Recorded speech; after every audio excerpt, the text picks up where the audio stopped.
Hey guys, welcome to Adulting Without Supervision, where today we're going to unbox the Creality LD002H resin printer and the UW01 wash and cure machine. So we're going to start this off by opening the resin printer first. If any of you used to work at Shop and Save or Save a Lot, you might recognize this box cutter. Alrighty, so everything that's in this bag is needed for cleaning and maintenance. For example, the plastic scraper is only supposed to be used in the vat that resin goes into because it has a plastic bottom. So you really don't want to put the metal scraper in there because you need it to be clean, no scratches, in order to have a good print. The metal scraper is to get your creation off of the metal pad. Not quite sure what the paintbrush is there for, but I imagine it's something to do with the cleaning. The rest is just your instructions, your warranty card, and things of that nature, plus a USB that you're going to use to go from your computer to the actual machine. And underneath that is a black folder with a few plastic sheets that are used for the resin tray. And then we have the standard computer power cord. Time to really dig in here and actually get to what we want to look at.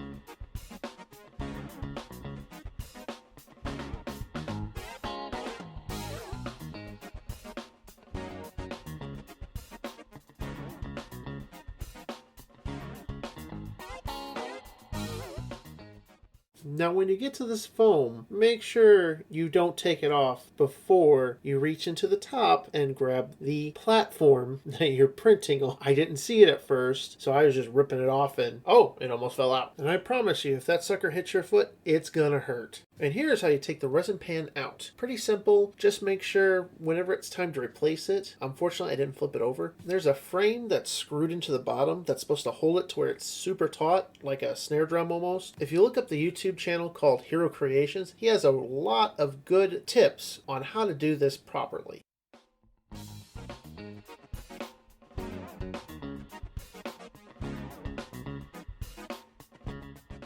So Josh got this from Micro Center. The brand is called Inland, and it's kind of like Micro Center's brand of items, similar to Walmart's Great Value brand. So because of that, it's hard to get information about the product because it's only through Micro Center's website, and they don't have a lot of information, unfortunately, especially when it came looking for how I'm supposed to cure it. Is it rubbing alcohol? Is it water? Is it something else? On the side of the box, it was a little bit of a toss-up because it acted like it was alcohol, but at the same time, in quotations, it had if water required, how to do it that way kind of deal. So it doesn't make sense. And when I went to look on the website, it didn't specify if it was the alcohol or the water. So when you get this, make sure you ask, because that's about the only way you're going to find out. Alrighty, and now we're ready to get into the wash and cure machine.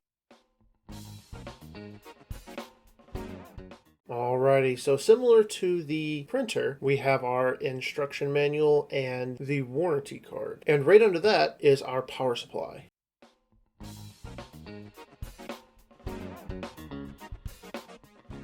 So here we have a mirrored platform that your creation is going to sit on while it cures. And all it does is turn while reflecting the light to help cure it.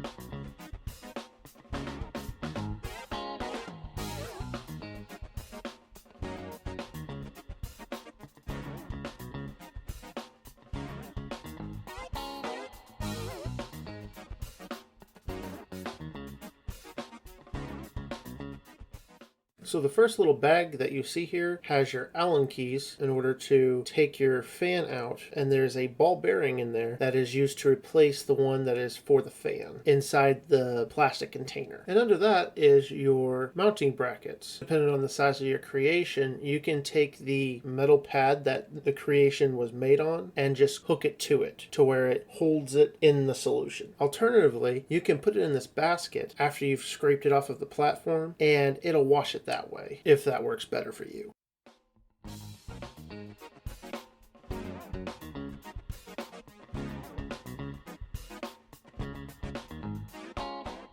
And if you're wondering, the fan that's in the bottom of here, is it watertight? It is, because the fan uses magnets to turn. It's actually kind of cool. Also, the magnets help keep the plastic container in place. And when you put the basket back in, make sure you hook it in correctly. Otherwise, it's going to be in there slanted, maybe even bump around as it's being washed. You don't want that movement. You want it to be as still as possible, at least from what I'm understanding. And the clip-on lid, I'm pretty sure, is only supposed to be used for like storage of the rubbing alcohol or whatever solution that was actually used to clean it.